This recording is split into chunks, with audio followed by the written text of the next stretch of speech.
প্রথম মাতার বাড়িতে গেলাম, পরে এখানে আসলাম, আমরা দিকেও ঘুরেছি।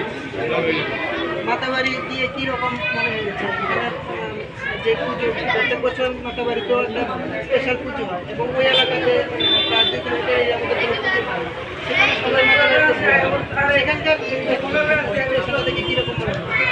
মাতার বাড়িটা এখন আগে থেকে তো সুন্দর হয়েছে, অনেক কাজ করেছে, এখন ভালোই লাগলো। লাইটিং দিয়ে সাজানো এক্সপিরিয়েন্সটা ভালো। উদয়পুর শহরের বিভিন্ন পুজোর পাশাপাশি অন্যান্য শহরগুলিতে যাওয়া হয়, কীরকম মনে হয় উদয়পুর শহরের পাশাপাশি আগরতলা শহর বা অন্যান্য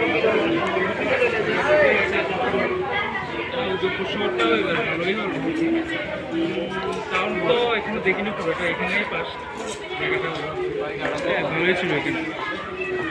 অন্যান্য ডিস্ট্রিক্টে যখন যাওয়া হয় কীরকম মনে হয় ছবিগুলি দেখে? শহরের সাথে কম্পেয়ার করা যায়? কম্পেয়ার করা যায়, অন্য জায়গায়ও ভালো হয়, কিন্তু উদয়পুরটা একটু আলাদা।